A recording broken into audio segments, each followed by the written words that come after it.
पाठशाला में आप सभी का बहुत स्वागत। मैं हूं सुशांत सिन्हा।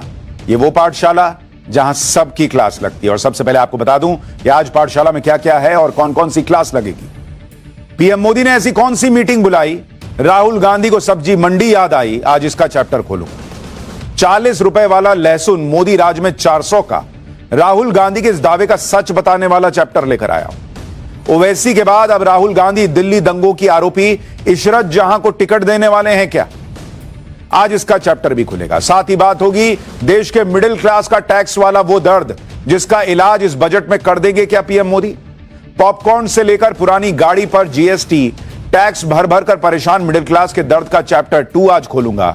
और वो एक काम जो पीएम मोदी ने कर दिया तो मिडिल क्लास बम बम हो जाएगा, आज इसकी भी बात होगी। साथ ही पीएम मोदी के हिंदू प्रेम के सबसे बड़े टेस्ट के बीच संघ प्रमुख मोहन भागवत वर्सेस रामभद्राचार्य क्यों हो रहा है, सनातन की लड़ाई संघ बनाम संत बनने पर क्यों आ गई है भाई, आज इसकी भी बात होगी। और भयंकर बर्फबारी के बीच जब फंस गई सैकड़ों गाड़ियां और फिर वो हुआ जो आपको देखना चाहिए। लेकिन सबसे पहले दिन भर की बड़ी खबरों का रिवीजन, उसके बाद पहला चैप्टर।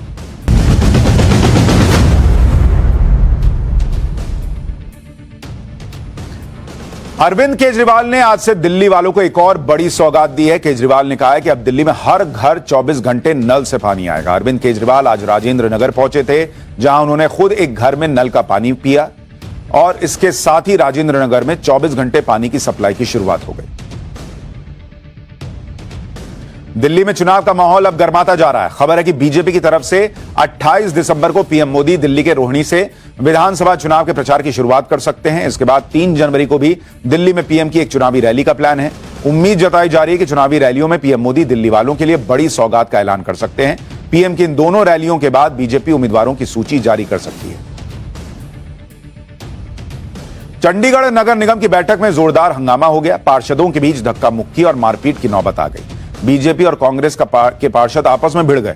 जानकारी के मुताबिक नॉमिनेटेड पार्षद अनिल मसीह जैसे ही सदन में आए, आम आदमी पार्टी और कांग्रेस के पार्षद उन्हें देखकर वोट चोर कहने लगे और नारेबाजी होने लगी। सदन में हो रहे हंगामे के बीच अनिल मसीह वेल में आ गए और उन्होंने राहुल गांधी को टारगेट किया। इसके बाद बात बढ़ गई और हंगामा हो गया। दिल्ली में कल शाम एनडीए की बड़ी बैठक होने वाली है। यह बैठक बीजेपी अध्यक्ष जेपी नड्डा के घर पर होगी।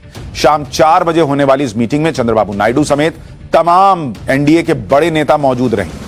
बैठक में चाय के दौरान मौजूदा सियासी मुद्दों पर चर्चा होगी और एनडीए में बेहतर तालमेल बनाए रखने के लिए बात की जाएगी। पहले ही महीने में एक बार एनडीए की नेताओं की बैठक तय की गई थी। भोपाल में पुराने विवाद की वजह से 2 गुटों में जबरदस्त झड़प हो गई। देखते ही देखते दोनों गुटों के लोगों ने एक दूसरे पर पथराव शुरू कर दिया और लोग हाथों में तलवार लहराते नजर आए। बवाल की जानकारी मिलने पर पुलिस मौके पर पहुंची और कड़ी मशक्कत के बाद हालात को काबू में किया। तनाव को देखते हुए इलाके में बड़ी संख्या में पुलिस को तैनात किया गया है।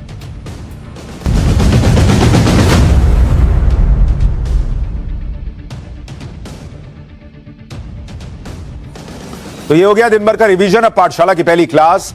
पीएम मोदी ने ऐसी कौन सी मीटिंग बुलाई, राहुल गांधी को सब्जी मंडी याद आई।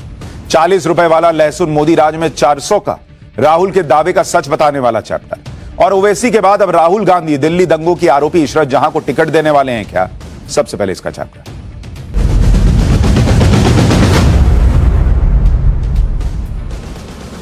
कल हमने देश के 2 नेताओं की सोच और उनके विजन में अंतर के बारे में बात की थी कि कैसे नरेंद्र मोदी जहां विदेश में भारत के लिए सम्मान ला रहे हैं, 43 साल में जो कोई प्रधानमंत्री ना कर सका वो करके पीएम मोदी दिखा रहे हैं। उधर राहुल गांधी हैं जिन्हें प्रधानमंत्री बनाने के लिए 15-20 साल से एक इकोसिस्टम लगा हुआ है, लेकिन वो पॉलिटिकल इंटर्नशिप से आगे नहीं बढ़ पाते। कभी राहुल गांधी मार्शल आर्ट की कलाकारी दिखाने लग जाते हैं, कभी वो कारपेंटर बन जाते हैं, कभी संसद में अडानी का मुखौटा पहनकर लोग उनके साथ आ जाते हैं, कभी वो अपनी बहन प्रियंका वाड्रा के साथ अडानी वाले बैग दिखाने लग जाते हैं। यानी आप देखिए तो राहुल गांधी की पॉलिटिकल इंटर्नशिप ही खत्म नहीं हो रही। आज ये ट्राई करते हैं, कल वो ट्राई करते हैं वाला हिसाब चल रहा है। अब उनका एक नया वीडियो आ गया है और उसके बारे में आज आपको जानना चाहिए।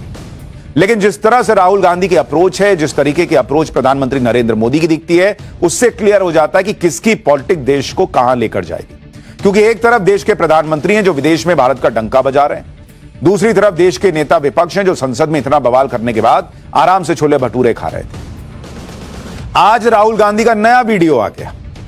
छोले भटूरे के बाद अब राहुल गांधी सब्जी मंडी में दिख गए। राहुल गांधी दिल्ली की एक सब्जी मंडी में पहुंच गए, वहां सब्जी खरीदने लगे। 400 रुपए लहसुन पर मोदी सरकार को घेरने लग गए। आरोप लगाया कि मोदी सरकार ने आम आदमी का बजट बिगाड़ दिया। लेकिन एक तरफ राहुल गांधी आम आदमी के बजट की बात करने में लगे थे, दूसरी तरफ आज पीएम मोदी ने देश के बजट पर चर्चा की, अर्थशास्त्रियों के साथ बातचीत की, बजट पर उनका फीडबैक लिया। महंगाई के अलावा एक और मुद्दा है जिस पर विपक्ष में क्रेडिट लेने की होड़ लग गई। विपक्षी पार्टियां संविधान निर्माता भारत रत्न बाबा साहब अंबेडकर के अपमान के मुद्दे पर अमित शाह को घेरने में भी एकदम जबरदस्त लाइन लगाई हुई। विपक्ष की पार्टियों को लग रहा है कि अगर इस मुद्दे को छोड़ दिया तो दूसरी पार्टी ना बाजी मार ले। इसलिए बाबा साहब अंबेडकर के अपमान के मुद्दे पर हर पार्टी सड़क पर उतरकर प्रदर्शन तो कर ही दे रही है, अपना टोकन कटा ले रही। विपक्ष को जवाब देने के लिए बीजेपी भी अटैकिंग मोड में है। उसने सीएम योगी, फडणवीस, हेमंता अपने सारे मुख्यमंत्री उतार दिए। बाबा साहब अंबेडकर पर जैसे कैसे घमासान मचा है आज आपको वो भी दिखाऊंगा।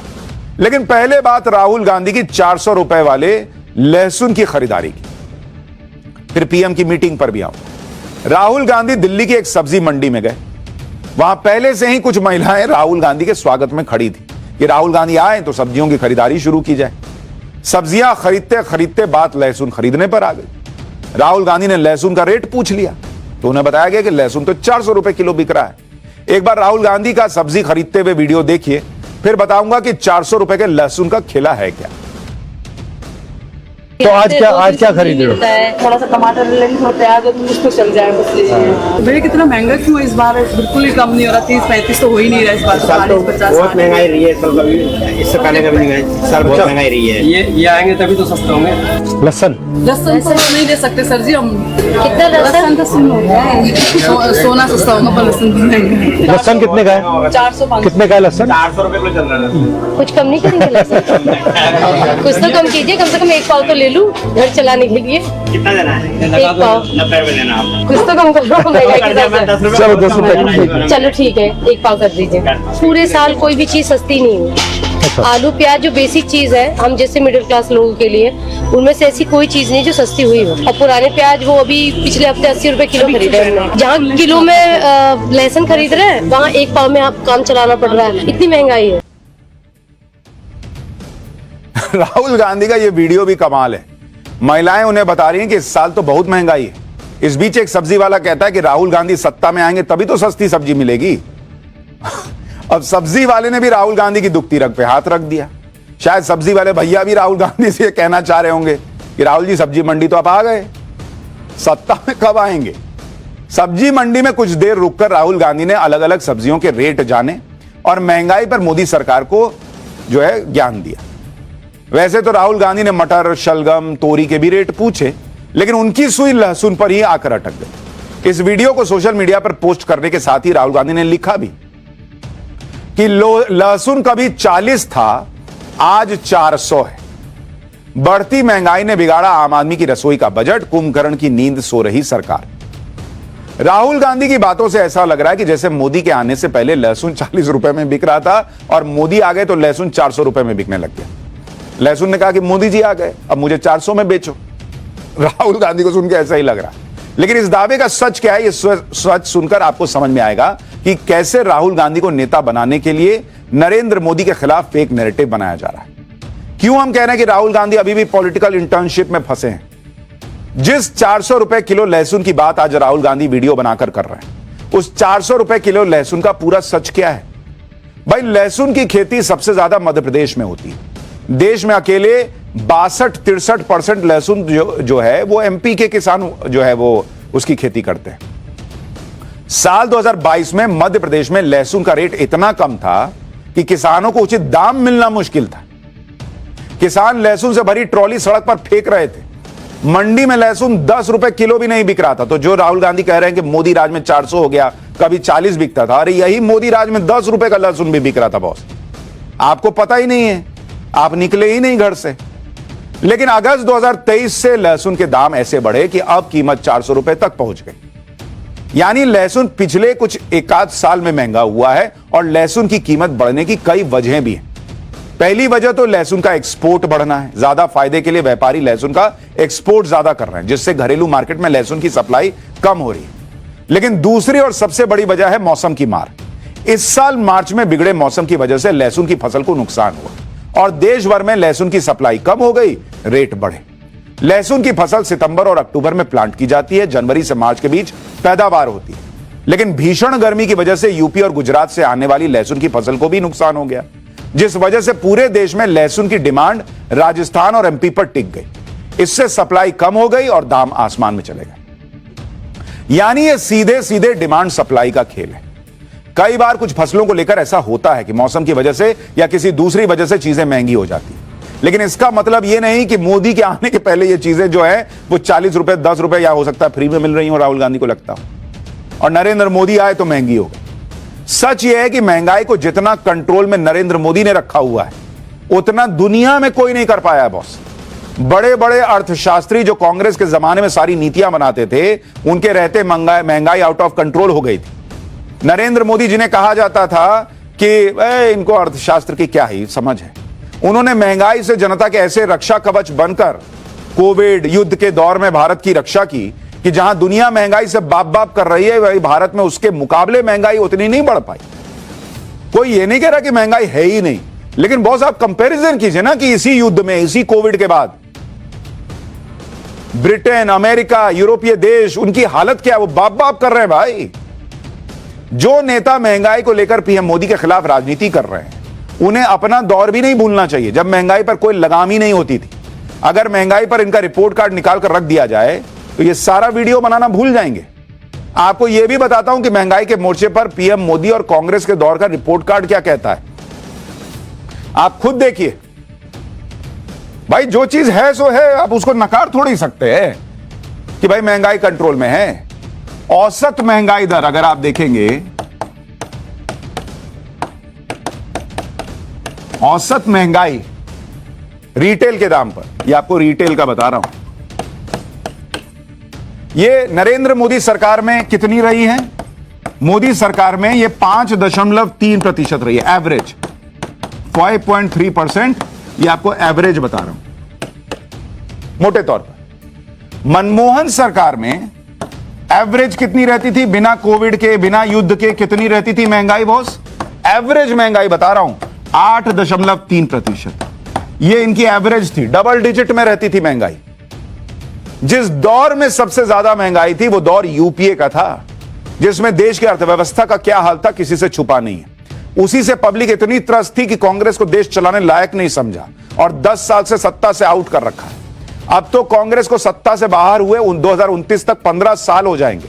सोचिए किस तरह से इन्होंने देश चलाया होगा कि 10-15 साल तक इनके खिलाफ एंटी इनकम्बेंसी चले जा रही है।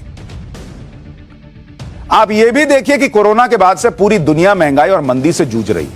दुनिया में युद्ध छिड़े हुए हैं, ग्लोबल सप्लाई चेन में उथल पुथल है, और उस दौर में भी पीएम मोदी ने भारत में महंगाई को कैसे कंट्रोल किया हुआ है। इसी साल सितंबर में एसबीआई की रिपोर्ट आई थी जिसमें यह बताया गया कि भारत ने दुनिया की बड़ी इकोनॉमी जैसे अमेरिका, जर्मनी, फ्रांस के मुकाबले महंगाई को बेहतर तरीके से कंट्रोल किया हुआ है। साल 2023 में भारत ने अपनी महंगाई दर को 2 से 6% के टारगेट रेंज से ज्यादा बढ़ने ही नहीं दिया। इकोनॉमिक सर्वे 2024 के मुताबिक 2021 से 2023 के बीच दुनिया के बाकी देशों के मुकाबले में भारत ने अपने महंगाई के टारगेट को न्यूनतम रेंज में रखा। साल 2023 में भारत की महंगाई दर ग्लोबल महंगाई दर से 1.4% कम रही। लेकिन राहुल गांधी को किसी ने कहा कि बॉस चलिए आज हम सब्जी मंडी चलते हैं। वो अंबेडकर की बात कर रहे थे तो नीला टी शर्ट पहन के आए थे। कभी मुखौटा लगाएंगे अडानी का उनके लोग, कभी कराटे, कभी कुछ होगा, तो आज सब्जी मंडी घूमा जाए। लेकिन बॉस रिसर्च कहां है? एक तरफ राहुल गांधी महंगाई पर माहौल बना रहे थे, आम आदमी के बिगड़े बजट की बात कर रहे थे, दूसरी तरफ आज पीएम मोदी ने देश के बजट पर बड़ी बैठक की। प्रधानमंत्री मोदी ने आज देश के जाने माने अर्थशास्त्रियों से मुलाकात की, अलग अलग सेक्टर के एक्सपर्ट्स के साथ मीटिंग की। इस मीटिंग में वित्त मंत्री निर्मला सीतारमण भी मौजूद रही। पीएम मोदी ने आम बजट के लिए एक्सपर्ट्स की राय ली, उनसे बजट पर कहा कि आप लोग बताइए कि देश में और क्या होना चाहिए बजट में। लेकिन दिल्ली की सब्जी मंडी में पहुंचकर राहुल गांधी ने अरविंद केजरीवाल की टेंशन भी बढ़ा दी। राहुल गांधी अब दिल्ली में एक्टिव हो गए हैं। दिल्ली को लेकर राहुल गांधी का खतरनाक प्लान भी सामने आ रहा है। सूत्रों के हवाले से खबर है कि दिल्ली की ओखला सीट पर कांग्रेस दंगे की आरोपी रही इशरत जहां को उम्मीदवार बना सकती है। सूत्रों के मुताबिक कांग्रेस मुख्यालय में सीईसी की बैठक में राहुल गांधी ने इशरत जहां के नाम की पैरवी की। राहुल गांधी ने कहा कि जो जेल जाकर एक आइकॉन की तरह उभरा है, पार्टी को ऐसे नेताओं को टिकट देना चाहिए। अभी दिल्ली की ओखला सीट पर कांग्रेस ने किसी उम्मीदवार को नहीं उतारा है, लेकिन माना जा रहा है कि राहुल गांधी के कहने के बाद इशरत जहां को टिकट देने पर फैसला हो सकता है। आप सोचिए क्या पॉलिटिक्स चल रही है बॉस। ये इशरत जहां कौन है जिसकी पैरवी कहा जा रहा है, सूत्र कह रहे हैं कि राहुल गांधी कर रहे हैं।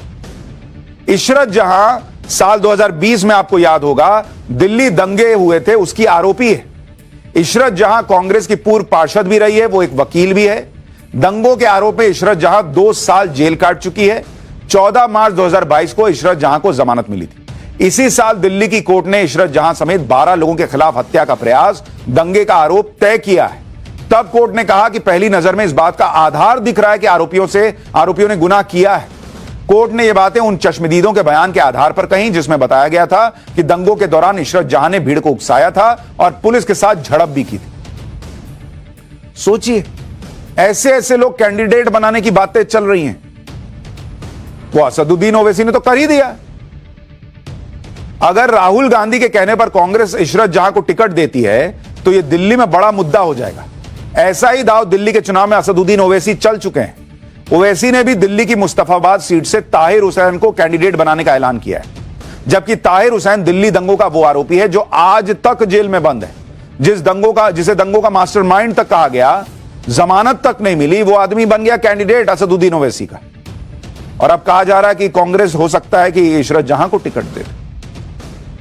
आप सोचिए बॉस, क्या पॉलिटिक्स है इन लोगों की। एक तरफ दिल्ली चुनाव में इस तरह की खिचड़ी पक रही है, कांग्रेस दंगे के आरोपियों को टिकट देने पर विचार कर रही है। दूसरी तरफ कांग्रेस संविधान की बड़ी बड़ी बातें भी कर रही है।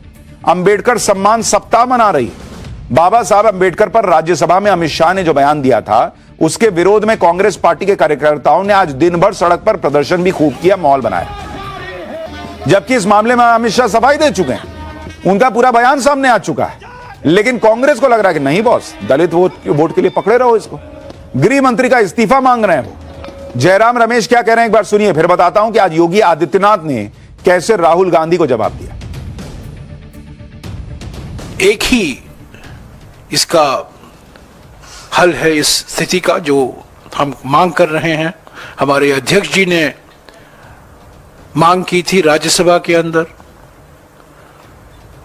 फौरन गृह मंत्री को बर्खास्त करना चाहिए, इस्तीफा ले लेना चाहिए और गृह मंत्री को माफी मांगनी चाहिए। पीएम मोदी के खिलाफ विपक्ष को कोई मुद्दा मिलता नहीं, इसलिए कभी मोदी संविधान खत्म करने जैसे नैरेटिव चलाते हैं, कभी अमित शाह को बाबा साहब अंबेडकर के अपमान पर घेरते हैं। इस मुद्दे को लेकर आज बीएसपी ने भी यूपी में जगह जगह प्रदर्शन किया। बीएसपी कार्यकर्ताओं ने गृह मंत्री अमित शाह से माफी की मांग की। बाबा साहब अंबेडकर के मुद्दे पर कांग्रेस हमलावर है तो बीजेपी भी अटैकिंग मोड में है। बीजेपी ने आज इस मुद्दे पर अपने सारे मुख्यमंत्री उतार दिए। सुनिए सीएम योगी और सीएम फडणवीस ने कैसे कांग्रेस को जवाब दिया, फिर बताता हूं कि धक्का मुक्की कांड पर योगी आदित्यनाथ ने राहुल गांधी को क्या सुना दिया। बाबा साहब भीमराव अंबेडकर का अपमान करने की कांग्रेस की फितरत, चाहे वह कांग्रेस के द्वारा या समाजवादी पार्टी के द्वारा, इन सभी को देश की जनता से माफी मांगनी चाहिए। कांग्रेस पार्टी ने पहले तो इस बात की माफी मांगनी चाहिए कि गृह मंत्री अमित शाह जी का जो पूरा बयान था उसको आधा काटकर उन्होंने उस पर राजनीति की, संसद का भी समय उसमें खराब किया। अब जनता में भी झूठी बातें लेकर वो जा रहे हैं। वही कांग्रेस है जिसने लगातार भारत रत्न डॉक्टर बाबा साहब अंबेडकर जी का अपमान किया है, उनको संसद में चुनकर भी आने नहीं दिया और लगातार उनको नीचा दिखाया। पार्लियामेंट के विंटर सेशन के दौरान कांग्रेस ने जिस तरह अंबेडकर के मुद्दे पर हंगामा किया, राहुल गांधी पर बीजेपी सांसदों को धक्का देने का आरोप लगा, बीजेपी के 2 सांसदों को चोट लगी, इस पर आज सीएम योगी ने राहुल गांधी को घेर लिया। सुनिए सीएम योगी ने क्या कहा। हम तो कांग्रेस के नेता राहुल जी से कहेंगे, देश की संसद में, संसद परिसर में सांसदों पर हमला हो, यह दृश्य भी देश ने देखा है। क्या यह आचरण उनका संवैधानिक माना जाएगा? क्या कांग्रेस पार्टी का यह आचरण संवैधानिक माना जाएगा? भारतीय जनता पार्टी के दो सांसद चोटिल होते हैं।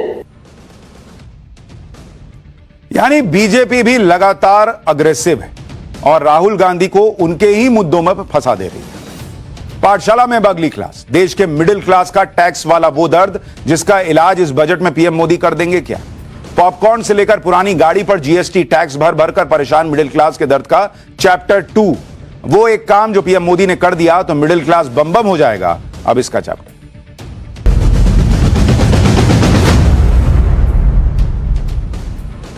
भाई, प्रधानमंत्री नरेंद्र मोदी ने देश की इकोनॉमी को रॉकेट बना रखा है, सच है। प्रधानमंत्री मोदी ने दुनिया में बढ़ती महंगाई के बीच भारत में महंगाई को थाम रखा है, सच है। प्रधानमंत्री मोदी के आने के बाद देश में इंफ्रास्ट्रक्चर का विकास तेजी से हुआ है, 100% सच है। लेकिन एक बड़ा सच यह भी है कि आम आदमी यानी मिडिल क्लास देश के विकास में योगदान देने के लिए चुपचाप जो टैक्स पे टैक्स भरे जा रहा है, वो ना अब उसको अंदर ही अंदर बहुत कचोट रहा है। और उसको उम्मीद भी उन्हीं नरेंद्र मोदी से है जिनके राज में ये टैक्स लग रहा है। उसे लगता है कि मोदी जी कुछ ना कुछ तो मिडिल क्लास के लिए जरूर सोचेंगे। और इसलिए पाठशाला में हमने कल भी पॉपकॉर्न से लेकर पुरानी गाड़ी पर लगने वाली जीएसटी का चैप्टर खोला था। पाठशाला में कल जब हमने टैक्स का चैप्टर खोला तब से हर जगह उसकी चर्चा हो रही है। पाठशाला का कल का हमारा चैप्टर भयंकर वायरल भी हुआ क्योंकि टैक्स का मामला ही ऐसा है। आम आदमी का यह दर्द है जो कोई बात करने को तैयार नहीं, लेकिन हमने पाठशाला में वो मुद्दा उठाया।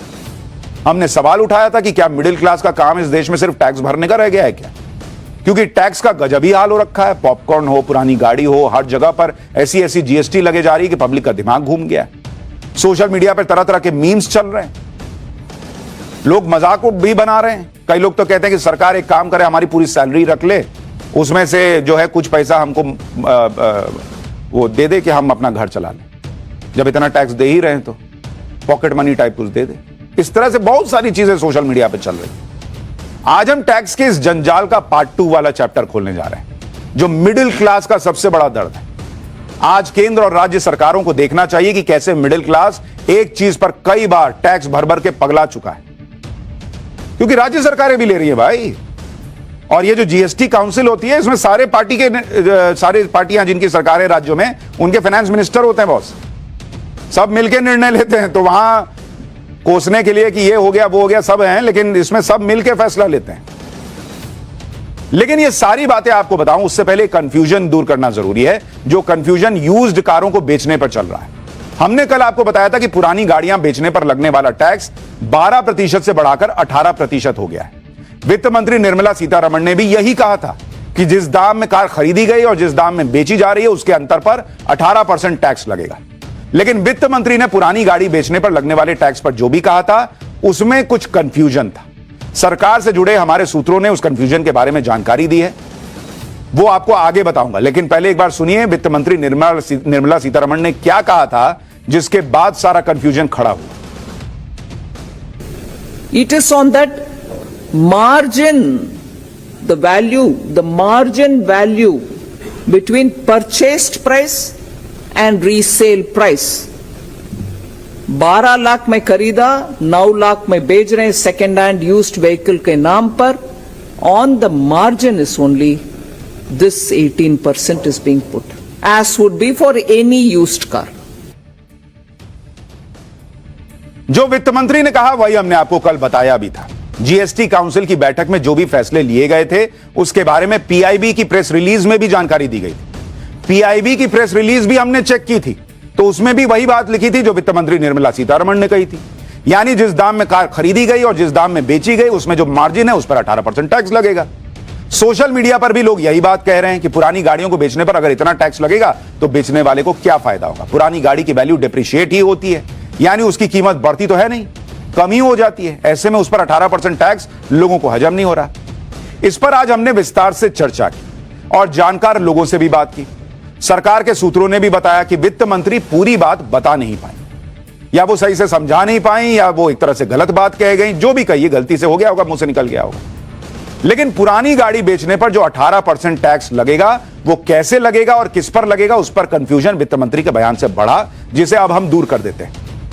पहली बात तो यह है कि 18% टैक्स उन पर एप्लीकेबल होगा जो पुरानी गाड़ी बेचने के लिए रजिस्टर्ड है, जो लोग अनरजिस्टर्ड हैं, यानी अगर आप पुरानी गाड़ी अपने किसी दोस्त को बेच रहे हैं तो उस पर 18% टैक्स नहीं लगेगा।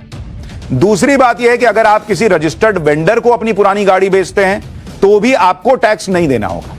जो वेंडर आपसे पुरानी गाड़ी खरीद रहा है वो आपकी गाड़ी को आगे किसी और को ज्यादा कीमत पर बेचता है तो उसे 18% टैक्स देना होगा। रजिस्टर्ड वेंडर को वही पुरानी गाड़ी किसी दूसरे को बेचने से जो मुनाफा होगा उस पर 18% टैक्स लगेगा, यानी 18% रजिस्टर्ड वेंडर ही भरेगा। मतलब मान लीजिए आपने पुरानी गाड़ी 1 लाख रुपए में रजिस्टर्ड वेंडर को बेच दी कि मेरी गाड़ी 6 लाख की थी, अब तुम 1 लाख में ले लो, पुरानी होगी। रजिस्टर्ड वेंडर ने क्या किया, उस गाड़ी को मॉडिफाई किया, थोड़ा चकाचक बनाएगा तभी ना बिकेगा, तो उसको चकाचक करके उसने 2 लाख रुपए में किसी और को बेच दिया।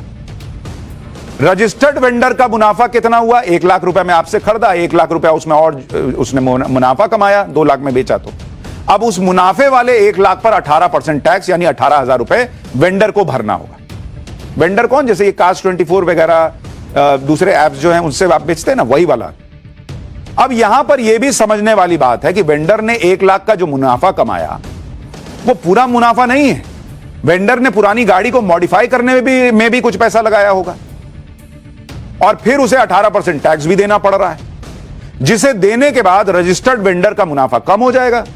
क्योंकि भाई 1 लाख में खरीदा, मान लीजिए 20,000 रुपया और लगाया, 30,000 रुपया और लगाया गाड़ी को चमकाने में, 2 लाख में बेचा, उसको तो कमाई 70,000 की हुई, लेकिन वो टैक्स 1 लाख रुपए पे भरेगा 18%, तो उसका तो मार्जिन कम हो गया। कोई भी रजिस्टर्ड वेंडर जो मार्केट में बिजनेस के लिए आया है वो अपना मुनाफा कम नहीं करेगा। ऐसे में वेंडर क्या कर सकता है वो आपको देख लीजिए। या तो वेंडर पुरानी कार को और महंगे दाम पर बेचेगा, या फिर पुरानी कार को और सस्ते दाम पर खरीदेगा कि भाई हमको तो 18% जीएसटी भरनी है, तुम सस्ते में दो। या फिर जो 2 लाख की गाड़ी है उसको कहेगा कि मैं 2.5 लाख में बेचूंगा क्योंकि मुझे 18% की जीएसटी भी तो भरनी है, मेरा पैसा भी तो लगा है। इन दोनों ही हालात में नुकसान आम आदमी का ही होगा, मिडिल क्लास का ही होगा, क्योंकि ज्यादातर पुरानी कार मिडिल क्लास के लोग ही तो खरीदते हैं। भाई गरीब आदमी तो खरीद रहा है, उसके पास पैसा होता तो नई कार नहीं खरीद लेता, और मिडिल क्लास के ही लोग पुरानी गाड़ी बेचकर नई गाड़ी खरीदने का प्लान करते हैं। तो इधर से कान छुइए या उधर से छुइए, कल वाली बात कहिए या अब जो क्लैरिफिकेशन आ गया वो कहिए।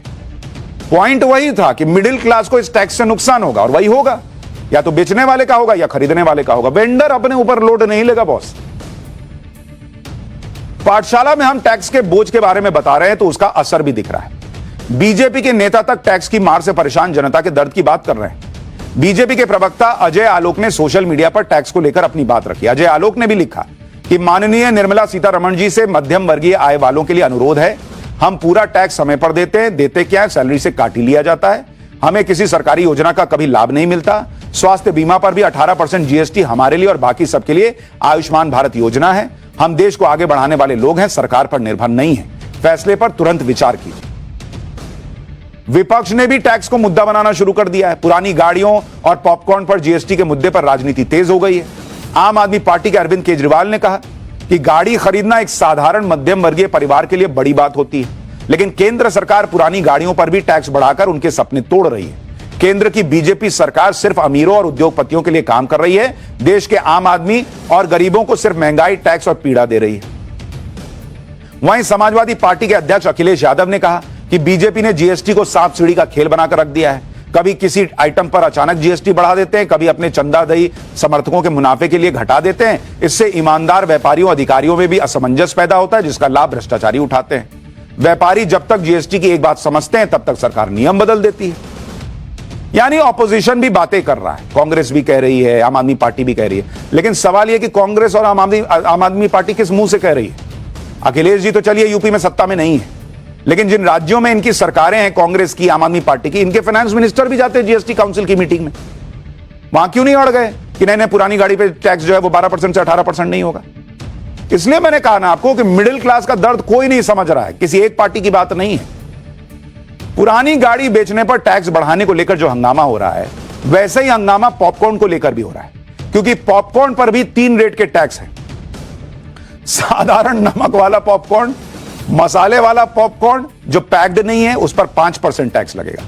अगर यही पॉपकॉर्न अच्छी पैकेजिंग और लेबल के साथ बिकेगा तो उस पर 12% टैक्स लगेगा। अगर पॉपकॉर्न कैरमलाइज्ड है यानी उसमें शुगर मिला है तो वो नमकीन नहीं है बल्कि कन्फेक्शनरी की कैटेगरी में आएगा, जिस पर 18% की दर से टैक्स लगेगा। यह बात सही है कि पॉपकॉर्न पर कोई नया टैक्स नहीं लग रहा है, यह टैक्स पहले से लगते रहे। इस बार टैक्स को कैटेगराइज किया गया है, लेकिन सवाल पॉपकॉर्न को लेकर भी उतनी ही चर्चा में है, क्योंकि भारत में पॉपकॉर्न का बाजार करीब 1200 करोड़ रुपए का है और इससे जो रेवेन्यू मिलता है वो 250 से 300 करोड़ का है। भाई, कहां सरकार लाखों करोड़ की कमाई करती है, उसमें 250-300 करोड़ के लिए चर्चा हो रही है।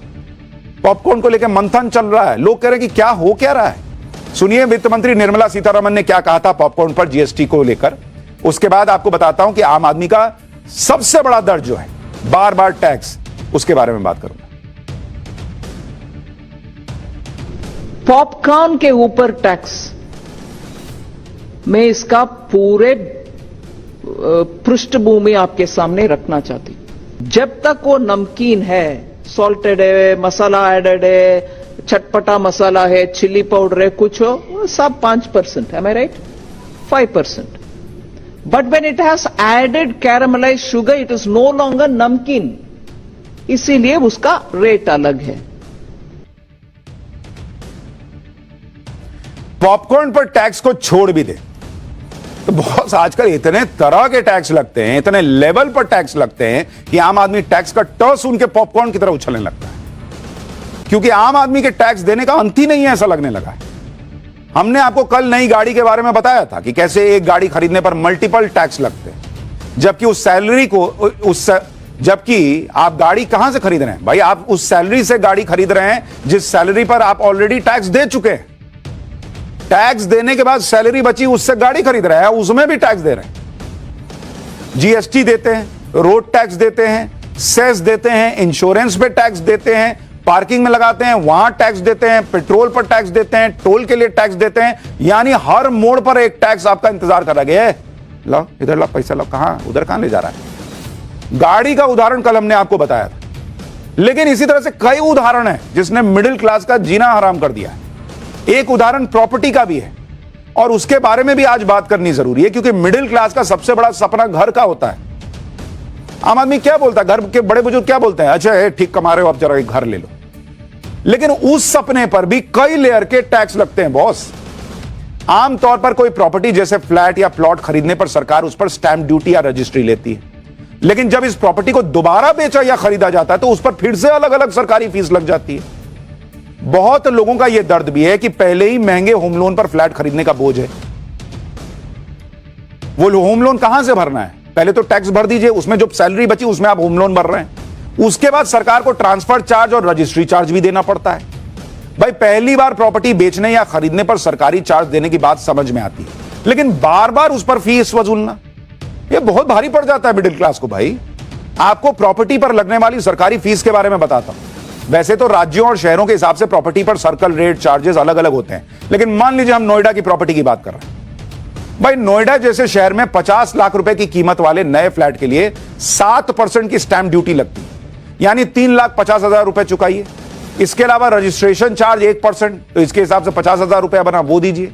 उसके हिसाब से 50 लाख रुपए का फ्लैट जो है वो बढ़ के 54 लाख रुपए का हो जाता है। अब जिसके लिए 50 लाख ही भरना मुश्किल है, उसके लिए 4 लाख और बढ़ गया तो दिक्कत ना है भाई। अगर आप इस फ्लैट को बनते समय या प्री बुकिंग में लेते हैं तो सरकार इस पर 5% जीएसटी भी लेती है। इस हिसाब से 2,50,000 रुपए और बढ़ गए। इस तरह कुल कीमत 56,50,000 रुपए पहुंच जाती है। अगर फ्लैट की खरीदार कोई महिला है तो आपको मात्र 10,000 रुपए की छूट मिल जाएगी। अब यह भी समझिए कि 50 लाख रुपए की कीमत वाले इस फ्लैट को दोबारा बेचा जाता है तो इस पर सरकार को कितनी फीस देनी पड़ती है। मान लीजिए अगर 50 लाख रुपए की कीमत वाले फ्लैट को बेचा जाता है तो क्या स्थिति बनती है, जरा इसको देखिए आप। मान लीजिए आपने जो फ्लैट की कीमत है, फ्लैट की कीमत वो बैठी 50 लाख। अब आप देखिए बार बार जो टैक्स देना पड़ता है ना, एक बार आपने शुरू में लिया रजिस्ट्री के लिए समझ में आता है, और इसमें मान लीजिए साइज फ्लैट का जो है वो हमने पकड़ लिया कि मान लीजिए 93 वर्ग मीटर है, जिसको आप हजार वर्ग फीट कह सकते हैं। सर्कल रेट अमूमन 40,000 से 1 लाख रुपए का है। मान लीजिए हमने एवरेज सर्कल रेट पर पकड़ा कि भाई एवरेज सर्कल रेट कितना है, तो हमने 50,000 रुपए का 50K का पकड़ लिया एवरेज सर्कल रेट। अब बॉस आपने पहले जब एक आदमी ने खरीदा उसने रजिस्ट्री कराई, अब वो बेच रहा है फ्लैट को उस पर ट्रांसफर चार्ज लग रहा है। मतलब आप हिसाब देखिए कि अब इस पर ट्रांसफर चार्ज लगेगा। ट्रांसफर चार्ज कितना लगेगा बॉस? 2.5% प्रति वर्ग मीटर का ट्रांसफर चार्ज लगेगा कि भाई आप इससे से उससे उस पर ट्रांसफर, उस आदमी के पास ट्रांसफर हो रहा है। तो 50K का 2.5% कितना हो गया भाई? तो ये कितना हो गया? करीब करीब 1250 रुपए।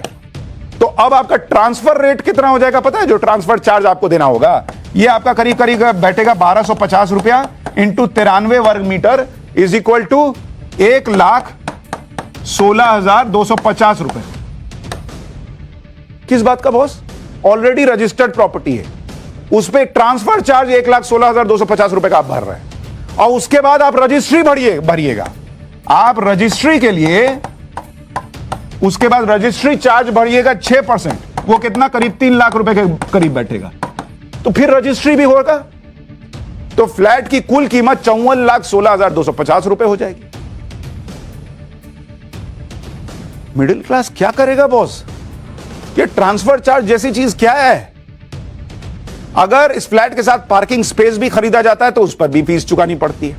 यानी पहली बार प्रॉपर्टी खरीदने पर सरकार को फीस चुकाओ, दूसरी बार भी खरीदने पर भी फीस चुकाओ, जितनी बार प्रॉपर्टी बिकेगी खरीदी जाएगी उतनी बार ट्रांसफर चार्ज लगेगा। रजिस्ट्री तो जो होगी सो होगी। और बॉस ये तो जो खरीद रहा है वो तो ट्रांसफर चार्ज भर रहा है, वो रजिस्ट्री फिर से करा रहा है। जो बेच रहा है वो कैपिटल गेन टैक्स भरेगा। खत्म ही नहीं हो रहा है बॉस। जो कमा रहा है वो भी टैक्स भर रहा है, जो पैसा दे रहा है वो भी टैक्स भर भर के परेशान। मल्टीपल टैक्स सिर्फ फ्लैट प्लॉट में ही नहीं लग रहा, बल्कि एजुकेशन सेक्टर में भी मल्टीपल टैक्स से मिडिल क्लास जूझ रहा है। मिडिल क्लास आदमी अपनी सैलरी पर ऑलरेडी टैक्स दे चुका होता है, उसके बाद जो पैसा बचा उसमें कॉलेज में, अच्छे कॉलेज में बच्चों के एडमिशन के लिए बोलता है कि जाओ अच्छे से पढ़ो, तुम भी अच्छे से कमाओ, तुम भी अच्छे से टैक्स देना। देश के बड़े और प्रतिष्ठित बिजनेस कॉलेज में से एक इंडियन स्कूल ऑफ बिजनेस में post graduate programme in management for senior executives की फीस का ब्रेकअप आप देखिए बॉस, कितना टैक्स देना पड़ता है उसके बाद भी। पीजीपी मैक्स प्रोग्राम की एडमिशन फीस है 3 लाख रुपए, इस पर 18% जीएसटी यानी 54,000 रुपए लग जाता है। इसी तरह से एडमिशन फीस हो गई 3,54,000 रुपए। फिर ट्यूशन फीस है 38,78,000 रुपए, इस पर 18% जीएसटी यानी 6,98,040 रुपए। इस तरह ट्यूशन फीस हो गई 45,76,040 रुपए, यानी एडमिशन फीस और ट्यूशन फीस पर 7,52,040 रुपए का जीएसटी भर देते हैं। मिडिल क्लास को उम्मीद थी कि हेल्थ इंश्योरेंस पर टैक्स घटाया जाएगा या हटाया जाएगा, जिसकी डिमांड बहुत समय से हो रही है, लेकिन हेल्थ और लाइफ इंश्योरेंस पर टैक्स के मुद्दे पर कुछ नहीं हुआ। आप देखिए कि हेल्थ इंश्योरेंस पर कितना टैक्स लग रहा है। अभी के नियमों के मुताबिक अगर आप देखिएगा 5 लाख रुपए से ऊपर के कवरेज वाले हेल्थ इंश्योरेंस पर 18% जीएसटी लगती है। मान लीजिए आपने परिवार के 4 लोगों का इंश्योरेंस कराया, 4 लोगों के इंश्योरेंस का 3 साल का प्रीमियम 40,000 रुपए। इस 40,000 रुपए पर 18% की दर से जीएसटी लगेगी, यानी इस पर 7,200 रुपए का जीएसटी बन गया। 3 साल का कुल प्रीमियम 47,200 रुपए हो गया। हेल्थ इंश्योरेंस तो आज के जमाने में जरूरत बन गई, ये कोई लग्जरी नहीं है। हेल्थ इंश्योरेंस आदमी मुसीबत के वक्त के लिए लेता है, लेकिन इस पर भी जब 18% का टैक्स लग जाता है तो आदमी के दिमाग में डाउट आ जाता है कि पता नहीं यूज होगा नहीं होगा, उस पर इतना टैक्स भर रहे हैं, क्या जरूरत है, ये वो मामला गड़बड़ा जाता है। लेकिन आप देखिए कि इतनी महत्वपूर्ण चीज पर कोई फैसला नहीं हो पा रहा है। वित्त मंत्री ने क्या वजह बताई है वो भी सुनिएगा। और हेल्थ इंश्योरेंस के ऊपर भी, लाइफ इंश्योरेंस के ऊपर भी, फिर भी और थोड़ा जानकारी उनको चाहिए। जैसे कि मैंने मेरे ओपनिंग स्टेटमेंट में बताया, इंश्योरेंस रेगुलेटर से भी उनको रेगुलेटर का गाइडेंस मिलना है, वो भी मिलने के बाद फिर फाइनलाइज करेंगे जीओएम, फिर आएगा काउंसिल में। टैक्स के बोझ से मिडिल क्लास की कमर ऐसे समय में टूट रही है जब देश की इकोनॉमी तेजी से आगे बढ़ रही। टैक्स कलेक्शन रॉकेट बना हुआ है, फिर भी टैक्स में राहत नहीं मिल रही। आप देखिए कि टैक्स कलेक्शन से सरकार को कितना तगड़ा फायदा हो रहा है। साल 2023-24 में कुल जीएसटी कलेक्शन 20,18,000 करोड़ रुपए का हुआ, जो पिछले वित्त वर्ष से 11.7% ज्यादा है। प्रति महीने औसत जीएसटी कलेक्शन 1,68,000 करोड़ के पार रहा, जबकि पिछले वित्त वर्ष में प्रति महीने औसत जीएसटी कलेक्शन 1.5 लाख करोड़ का था। जीएसटी कलेक्शन की सालाना औसत ग्रोथ 10% से ज्यादा है। जब सरकार को इतनी तगड़ी इनकम हो रही है, जीएसटी कलेक्शन रिकॉर्ड तोड़ हो रहा है, उसके बाद भी अगर टैक्स बढ़ रहा है तो उसकी वजह कई ऐसी योजनाएं जिस पर प्रश्न है कि क्या इसकी जरूरत है आज की डेट में। इनमें से एक है मुफ्त राशन जैसी योजना। केंद्र सरकार ने संसद में प्रधानमंत्री गरीब कल्याण अन्न योजना में खर्च हुई रकम की जानकारी दी। इसके मुताबिक अप्रैल 2020 से दिसंबर 2022 तक मुफ्त राशन बांटने में 3,91,000 करोड़ रुपए सालाना खर्च हुआ, यानी प्रति महीने 14,000 करोड़ रुपए का खर्च। इस हिसाब से अप्रैल 2020 से दिसंबर 2024 तक कुल खर्च लगभग 7,28,000 करोड़ रुपए हो गया। 1 जनवरी 2024 से मुफ्त राशन योजना अगले 5 साल के लिए बढ़ा दी गई है, जिस पर कुल 11,80,000 करोड़ रुपए खर्च होंगे। तो मिडिल क्लास कह रहा है बॉस हम तो नहीं लेते ये राशन, और जो लोग राशन ले रहे हैं आप ग्राउंड पे जाइए, लोग कहते हैं कई लोग तो वो उनको राशन इतना ज्यादा हो रहा है कि उनमें से कई लोग बेच देते हैं। कई लोग कह रहे हैं लेबर की दिक्कत हो गई है क्योंकि लोग काम नहीं करना चाह रहे, इतना राशन उनके घर पर हो गया। और कोविड के समय ये योजना शुरू हुई, समझ में आता आज की डेट में क्यों चल रही है, इतना पैसा क्यों खर्च हो रहा है। मुफ्त राशन योजना कोविड के समय शुरू हुई थी, उस समय लोगों को इस योजना की जरूरत थी, लेकिन अब कोविड खत्म हो चुका, इकोनॉमी भी वापस से स्पीड में आ चुकी है, लेकिन मुफ्त अन्न योजना लगातार जारी है। वैसे मुफ्त राशन योजना पर सुप्रीम कोर्ट भी सवाल खड़े कर चुका है। अभी दिसंबर में ही एक मामले की सुनवाई के दौरान सुप्रीम कोर्ट ने सख्त टिप्पणी की थी। सुप्रीम कोर्ट ने कहा था कि सरकार कब तक मुफ्त राशन बांटेगी, रोजगार के अवसर क्यों नहीं बनाए जाते। 81 करोड़ लोग मुफ्त राशन ले रहे हैं, सिर्फ टैक्स देने वाले ही योजना से बाहर है। यह सुप्रीम कोर्ट कह चुका है कि भाई कब तक फ्री राशन दीजिएगा। लेकिन इसमें समस्या भी है, जैसे बंद कीजिएगा ऑपोजिशन चढ़ जाएगा, हंगामा करेगा कि अरे बॉस ये देखिए मुफ्त राशन गरीबों का बंद कर दी। तो चले जा रहा है। और अगर सोचिए वो लाखों करोड़ रुपए बच जाए तो मिडिल क्लास को कितना फायदा हो सकता है। दिक्कत सिर्फ इस बात की नहीं है कि हर कदम पर टैक्स है, दिक्कत इस बात की भी नहीं है कि टैक्स भरा जा रहा है। मिडिल क्लास भर रहा है भाई, उसको देश के विकास में चीजें लग रही है, अच्छा लग रहा है, लेकिन टैक्स के बदले में जब कोई सुविधा वो नहीं ले रहा, सोशल सिक्योरिटी मिली, चाहे एजुकेशन में मिले, हेल्थ में, या फिर किसी मुसीबत में किसी की नौकरी चली जाए तो उसे मदद मिले ना भाई, कुछ और सुविधा ही दे दीजिए। अगर ये सब हो तो फिर टैक्स इतना किसी को नहीं चुभेगा। लेकिन ऐसा कुछ मिडिल क्लास के पास है ही नहीं। उसका बच्चा सरकारी स्कूल में पढ़ नहीं रहा, सरकारी अस्पताल में वो जाता नहीं इलाज के लिए, नौकरी आज की डेट में चली जाए तो घर चलाने वाला कोई नहीं है, और अलग अलग लेवल पर मल्टीपल टैक्स हैं। तो इसीलिए मिडिल क्लास परेशान होता जा रहा है कि बॉस क्या ही करे। मिडिल क्लास की हालत खराब है टैक्स भर भर कर। इंडिविजुअल से होने वाला tax collection all time high पर है, लेकिन दो सबसे बड़ा सवाल अभी भी बचे हुए हैं। 140 करोड़ के देश में 10 करोड़ के करीब लोग ही इनकम टैक्स क्यों फाइल कर रहे हैं। इसमें भी बड़ी संख्या ऐसे लोगों की है जो 0 रिटर्न फाइल करते हैं। देश में कृषि से होने वाली आय पर कोई टैक्स क्यों नहीं लगता।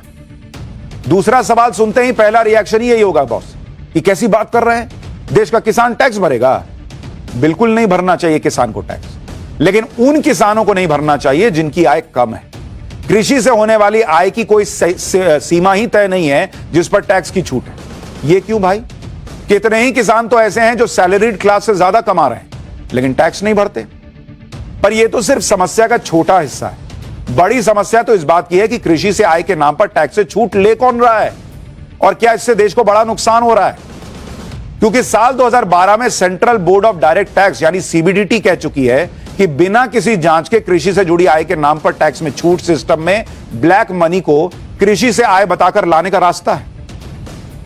इतना ही नहीं, 2014 में टैक्स एडमिनिस्ट्रेशन रिफॉर्म्स कमीशन की एक रिपोर्ट ने कहा था कि बिना वेरीफाई किए कृषि से जुड़ी आय के नाम पर टैक्स छूट देने से वित्तीय सिस्टम में बड़ी अनियमितता बनती है, जिसका उदाहरण है बड़ी बड़ी कंपनियों का कृषि से जुड़ी आय के नाम पर टैक्स में छूट ले लेना। यानी कृषि से जुड़ी आय के नाम पर किसानों से ज्यादा फायदा क्या दूसरे लोग उठा रहे हैं, ये एक बड़ा सवाल है। और यह सवाल और पुख्ता होता है 2019 की सीएजी की एक रिपोर्ट से, जिसमें कहा गया था कि इनकम टैक्स ने 22,195 केस की जांच की। सीएजी ने इनमें से 6,778 केस की स्टडी की। इन केसेस में 3,656 करोड़ रुपए की टैक्स छूट क्लेम की गई थी कृषि से जुड़ी आय बताकर। इनमें से 57% क्लेम कंपनियों के थे बॉस, और 37% व्यक्तिगत टैक्स पेयर्स के।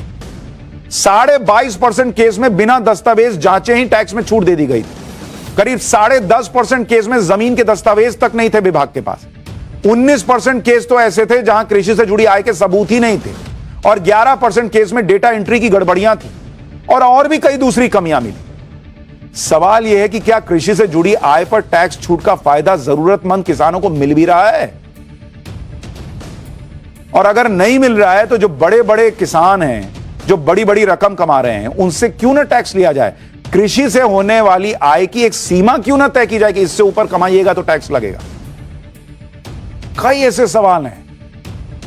140 करोड़ के देश में 10 करोड़ लोग इनकम टैक्स भर रहे हैं बॉस। ये बड़ी समस्या है और नरेंद्र मोदी से लोगों को उम्मीद है, मिडिल क्लास को उम्मीद है कि मोदी है तो मुमकिन है कि मिडिल क्लास को मदद मिलेगी, मिडिल क्लास को राहत मिलेगी, ये टैक्स में कुछ छूट मिलेगी, कुछ मदद मिलेगी घर खरीदने में, या फिर नौकरी चली जाए तो कुछ सपोर्ट मिलेगा। कुछ तो कीजिए सर, ये आम आदमी का दर्द है। आप कहीं बाहर निकल जाइए, आम आदमी परेशान है टैक्स भर।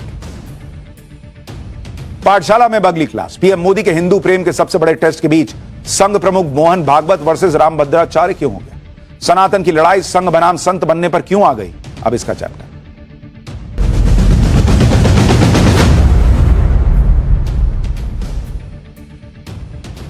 पाठशाला में हम प्रधानमंत्री नरेंद्र मोदी के सामने आई नई चुनौती के बारे में आपको बता चुके हैं। यह चुनौती है पीएम मोदी के हिंदू प्रेम के सबसे बड़े टेस्ट की। दरअसल 12 दिसंबर को हुई सुनवाई में सुप्रीम कोर्ट ने वर्शिप एक्ट पर केंद्र सरकार से अपना स्टैंड क्लियर करने के लिए कहा और इसके लिए 4 हफ्ते का वक्त दिया गया।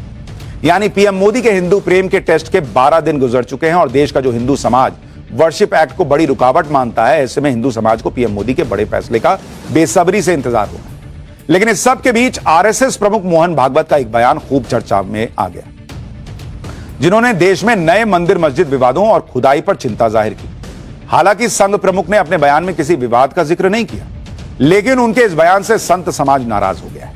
संघ प्रमुख मोहन भागवत ने बयान ऐसे वक्त में दिया जब यूपी के संभल में खुदाई के दौरान मिट्टी में दब चुके सनातन के सबूत निकल रहे हैं और अयोध्या, काशी, मथुरा के बाद संभल सनातन का नया एपिसेंटर बनता दिख रहा है। संभल में मिले सनातन के सबूतों के बारे में आगे बात करूंगा, लेकिन पहले आरएसएस चीफ मोहन भागवत के उस बयान के बारे में जानना जरूरी है जिससे संत समाज नाराज हो गया, रामभद्राचार्य जी नाराज हो गए। अब तक आरएसएस को विलन बताने वाले मोदी विरोधियों को आरएसएस प्रमुख के बयान में अच्छाई दिखने लग गई है। दरअसल मोहन भागवत ने एक कार्यक्रम के दौरान कहा था कि हम लंबे समय से सद्भावना के साथ रह रहे हैं। अगर हम दुनिया को यह सद्भावना देना चाहते हैं तो हमें इसका एक मॉडल बनाना होगा। परंतु राम मंदिर बनने के बाद कुछ लोगों को लगता है कि वो नई जगहों पर नए नए मुद्दे उठाकर हिंदुओं के नेता बन सकते हैं। यह स्वीकार्य नहीं है। आगे संघ प्रमुख मोहन भागवत ने कहा कि राम मंदिर का निर्माण इसलिए किया गया क्योंकि यह सभी हिंदुओं की आस्था का विषय था। हर दिन एक नया विवाद उठाया जा रहा है, इसकी इजाजत कैसे दी जा सकती है? यह जारी नहीं रह सकता। भारत को यह दिखाने की जरूरत है कि हम एक साथ रह सकते हैं। सोशल मीडिया पर कई लोगों ने संघ प्रमुख के इस बयान को संभल में हो रही खुदाई से जोड़ दिया, लेकिन अयोध्या आंदोलन से लेकर राम मंदिर निर्माण तक में अहम गवाह और मुख्य किरदारों में शामिल जगत गुरु रामभद्राचार्य जी ने बिल्कुल नई लाइन ले ली। तुलसी पीठाधीश्वर रामभद्राचार्य संघ प्रमुख के बयान पर बुरी तरह भड़के नजर आए। उन्होंने मोहन भागवत के बयान को सीधे सीधे खारिज कर दिया, साफ कह दिया कि जहां जहां मंदिर या मंदिर के अवशेष मिल रहे हैं उन पर हिंदू समाज का अधिकार है। आप भी तुलसी पीठाधीश्वर रामभद्राचार्य जी को सुनिए एक बार। उनका बयान अदूरदर्शी, मैं कह रहा हूं अदूरदर्शी। वो मेरे मित्र भी हैं, मुझसे अवस्था में 6 महीने छोटे भी हैं, पर उनका बयान अदूरदर्शी। ऐसा कुछ नहीं हो रहा, कोई हिंदू नहीं बनना चाहता। अब हिंदू अपनी बात तो कहेगा ही कहेगा। सभी संघ से शासित थोड़े होंगे। संघ पर हमारा शासन होना चाहिए। संघ को कौन होता हमारा, हम पर शासन करने वाला? वहीं योग गुरु रामदेव संघ प्रमुख मोहन भागवत के बयान पर तो कुछ नहीं बोले, लेकिन उनका भी कहना है कि जो हिंदुओं के बड़े तीर्थ हैं उन पर कुछ फैसला करना ही चाहिए। एक बार योग गुरु स्वामी रामदेव को सुनिए, फिर आपको बताऊंगा संभल में हो रही खुदाई पर लगातार सवाल उठा रहे समाजवादी पार्टी के मुखिया अखिलेश यादव ने संघ प्रमुख के बयान पर क्या कह दिया।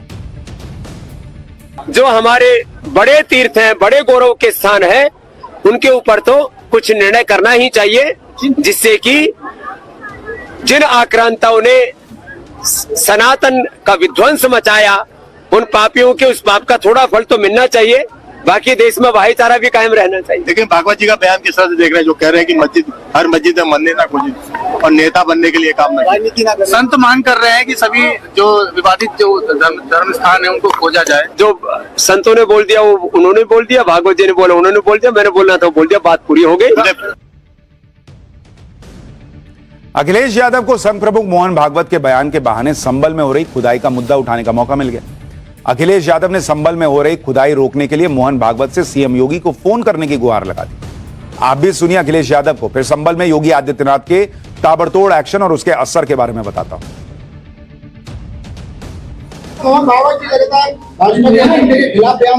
देखिए, मुझे उसमें कुछ नहीं कहना। मैंने पहले भी कहा है, अगर उनको लगता है, क्योंकि वो विचारधारा भारतीय जनता पार्टी की अंडरग्राउंड विचारधारा है, भारतीय जनता पार्टी के लिए वो विचारधारा अंडरग्राउंड काम करती है, सुरंग खोद करके काम करती है। तो वो जो आज बात कही जा रही है, कम से कम उन्हें भारतीय जनता पार्टी के लोगों को समझाना चाहिए। अगर वो एक फोन भी कर दें मुख्यमंत्री जी को, तो कोई भी सर्वे और कोई भी ऐसा विवाद नहीं होगा। अखिलेश यादव भले ही संघ प्रमुख मोहन भागवत के खुदाई वाले बयान को यूपी के सीएम योगी आदित्यनाथ और संभल से कनेक्ट कर रहे हैं, लेकिन वो शायद भूल गए हैं कि योगी आदित्यनाथ ने पहले ही साफ कर दिया है कि सनातन पर वो झुकेंगे नहीं और संभल पर वो रुकेंगे नहीं, और यूपी में ऐसा होता दिख भी रहा है। संभल में जैसे जैसे खुदाई आगे बढ़ रही है, दशकों से मिट्टी के नीचे दबे हुए सनातन के सबूत बाहर निकल रहे हैं। संभल में 19 कुओं का जिक्र किया गया है और संभल में 19 के 19 कूप मिल भी चुके हैं। संभल में 68 तीर्थों का जिक्र है, जिसमें से 5 तीर्थ मिल चुके हैं, जिनकी एएसआई की टीम जांच कर चुकी है। संभल में मंदिरों को दबाए जाने की बात कही गई है। खोजबीन में अब तक दशकों से बंद पड़े 2 मंदिर मिल चुके हैं। मंदिरों के पास मौजूद कुओं की खुदाई में कई मूर्तियां भी मिली हैं। संभल में खुदाई के दौरान सदियों पुरानी एक बावड़ी भी मिली है। दावा किया जा रहा है कि यह बावड़ी हिंदू राजा पृथ्वीराज चौहान की राजधानी का ही एक हिस्सा है। संभल में मिली ऐतिहासिक बावड़ी पर ग्राउंड जीरो से हमारे सहयोगी की एक रिपोर्ट देखिए, फिर आगे की बात बताता हूं। कई सारी बातें बावड़ी को लेकर निकल के सामने आ रही हैं। कुछ लोग कह रहे हैं कि ये लंबा सुरंग है जो दूसरी तरफ खुलता है, कुछ कह रहे हैं कि नीचे जो है वो खनिज और उस तरीके से जो है वो खजाने दफन है। कुछ कहते हैं कि ये बरामदा है और जैसे पुराने जमाने में बावड़ी हुआ करती थी, बीच में कूप हुआ करता था, चारों तरफ बरामदा होता था, बिल्कुल वैसा बावड़ी है। तो बावड़ी की असलियत क्या है, बावड़ी किस तरीके से दिखती है, ये तभी साफ हो पाएगा जब ये पूरे तरीके से जो सफाई है बावड़ी की वो हो पाएगी, पूरी तरीके से खुदाई हो पाएगी। अब जो सीढ़ी है, देखिए सीढ़ी को कल जो है वो खुदाई की गई थी और सीढ़ी अब बिल्कुल साफ नजर आएगा आपको। ये सीढ़ी जो है वो अब निकल गई है, लेकिन अब यहाँ से जो पत्थर है उसको हटाया जा रहा है। जो बड़े बड़े यहाँ पे मिट्टियां थी उनको हटाया जा रहा है और कोशिश यही है कि जो बावड़ी है उसके अंदर से जो मलबा है उसको जल्द से जल्द हटाया जाए और जो बावड़ी का ओरिजिनल जो स्ट्रक्चर है उसमें बावड़ी को जल्द से जल्द लाया जाए। संभल में 14 दिसंबर को मिले कार्तिकेय मंदिर के पास से अतिक्रमण हटाने का काम भी जारी है। मंदिर के आसपास बने घरों में लोग खुद अपनी बैल्कनी को तोड़ रहे हैं, क्योंकि मंदिर पर ताला लगा देख इन लोगों ने अपनी बैल्कनी को मंदिर के ऊपर तक बढ़ा लिया था। लेकिन अब मंदिर खुल चुका है और इसलिए ये लोग खुद ही अपने अवैध निर्माण पर हथौड़ा चला रहे हैं। इस बीच संभल में जांच के दौरान एक और कुआं मिला है। यह कुआं लाडम सराय इलाके के एक मस्जिद के पास मिला। बताया जा रहा है कि कुछ लोगों ने शुरुआत में इस कुएं की खुदाई का विरोध करने की कोशिश की, लेकिन पुलिस की सख्ती के बाद कुएं की खुदाई शुरू कर दी गई। संभल में जैसे जैसे सबूत के साथ मंदिर और सनातन की पुरानी धरोहरें मिल रही हैं, वैसे वैसे मोदी योगी विरोधियों की टेंशन बढ़ती दिख रही है। जिस इकोसिस्टम में संभल के पत्थरबाजों का हमदर्द बनने की होड़ लगी थी, उस इकोसिस्टम को संभल में खुदाई के दौरान मिल रहे सनातन के सबूत पसंद नहीं आ रहे। और अखिलेश यादव तो कह रहे हैं कि ये मठ विधान पर चलने वाले लोग हैं और ऐसे ही खोदते खोदते एक दिन अपनी सरकार खोद देंगे। सुनिए अखिलेश यादव को। कई ऐसे भाजपा के नेता हैं, उनके घर खुद जाए तो न जाने क्या मिलेगा उसके अंदर। भाजपा के नेताओं के भी घर खुद जाए तो न जाने क्या मिलेगा उसके अंदर। हमारा आपका घर खुद जाए, पता नहीं क्या मिलेगा। ये ऐसे ही ढूंढते रहेंगे, खोदते खोदते एक दिन अपनी सरकार को भी खोद देंगे। ये संभल में सिर्फ खुदाई नहीं हो रही, संभल को सुलगाने वालों का नॉनस्टॉप हिसाब भी हो रहा है। संभल में शाही जामा मस्जिद के सर्वे के विरोध में भड़की हिंसा को आज 1 महीना पूरा हो गया। 24 नवंबर को भड़की इस हिंसा के बाद संभल में जमकर तोड़फोड़ और आगजनी हुई थी। आरोप है कि हिंसा के दौरान दंगाइयों ने अवैध हथियारों से फायरिंग भी की। योगी आदित्यनाथ साफ कर चुके हैं कि संभल हिंसा के जिम्मेदारों को किसी कीमत पर बख्शा नहीं जाएगा। सबका हिसाब होगा और यह हिसाब भी नॉन स्टॉप जारी है। संभल हिंसा में अब तक 47 लोगों को गिरफ्तार किया जा चुका है। अब तक हिंसा में शामिल 91 लोगों की पहचान हो चुकी है, जिनकी गिरफ्तारी होनी बाकी है। हिंसा के लिए जिम्मेदार 400 लोगों की पहचान के लिए उनकी फोटो जारी की गई है। संभल हिंसा को लेकर पुलिस अब तक 12 एफआईआर दर्ज कर चुकी है। संभल से समाजवादी पार्टी के सांसद जियाउर रहमान बर्क को एफआईआर में आरोपी नंबर 1 बनाया गया, जबकि संभल से सपा विधायक के बेटे सुहेल अहमद को एफआईआर में आरोपी नंबर 2 रखा गया। संभल की शाही जामा मस्जिद से आसपास में लगे 50 से ज्यादा मोबाइल टावर का डेटा निकाला गया है, ताकि हिंसा के लिए उकसाने वाले मैसेज भेजने वालों की पहचान हो सके। 200 संदिग्ध लोगों की मोबाइल कॉल डिटेल्स भी निकाली जा चुकी है। देश में सिर्फ यूपी के संभल की ही चर्चा नहीं हो रही, योगी राज में अपराधियों के एनकाउंटर की भी चर्चा पंजाब से लेकर बिहार तक हो रही है। अपराध को लेकर जिस तरह योगी आदित्यनाथ की जीरो टॉलरेंस पॉलिसी है, उसकी गवाही यूपी पुलिस ने पिछले 2 दिनों में पूरे देश को दे दी। आज यूपी के लखनऊ में पुलिस ने एनकाउंटर में बिहार से पहुंचे 2 बदमाशों को ढेर कर दिया। इससे पहले सोमवार को पीलीभीत में पंजाब से भागकर पहुंचे 3 खालिस्तानी आतंकियों को योगी की पुलिस ने एनकाउंटर में ढेर किया था। लखनऊ में बिहार से आए जिन बदमाशों का एनकाउंटर हुआ, ये बदमाश इंडियन ओवरसीज बैंक के 42 लॉकर लूटने की वारदात में शामिल थे। बैंक लूटने वाले बदमाश बिहार से आए थे, लेकिन यूपी आकर इन्होंने बड़ी गलती कर दी। गैंग के 2 बदमाश ढेर हो चुके हैं, 3 पकड़े जा चुके हैं। पुलिस ने दावा किया है कि 2 फरार आरोपियों को भी जल्द पकड़ लिया जाएगा। सुनिए योगी पुलिस के एक्शन पर डीजीपी क्या बता रहे हैं। एक गैंग है जो कि बिहार से आया था और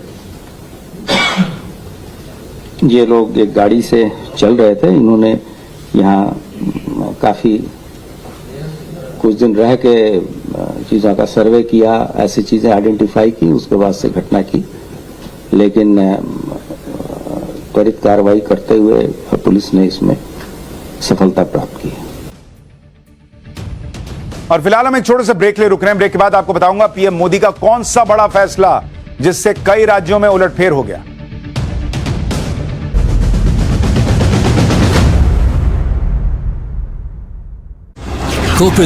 What can I say? Thank you, Aisha and Meghna, but the man, Vikrant Massey.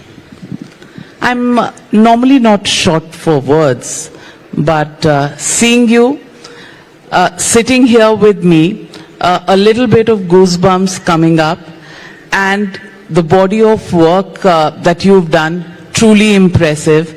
But, everybody's got one question on their mind. You've given a clarification that you're not retiring anytime soon. But what made you make that statement that you're taking a break? It sounded like a retirement plan, and then you came back with a clarification. क्या हो रहा था दिमाग में विक्रांत मैसी? क्या है जो आज आप खुलकर हमारे यहाँ ऑडियंस को और हमारे लाखों करोड़ों दर्शक जो देख रहे हैं उनको बताइए। सबसे पहले तो thank you so much, you are too generous. I would really want to thank the Times Network for inviting me here. It truly is an honour. And रहा जवाब आपके सवाल का, एंड एज प्रॉमिस्ड हम खुल के बात करेंगे, हम दिल खोल के बात करेंगे। बिल्कुल, frankly speaking yes. The last few years have, as I mentioned in that post, have been truly phenomenal. I probably reflect upon the year gone by with utmost humility and gratitude कि जो चीजें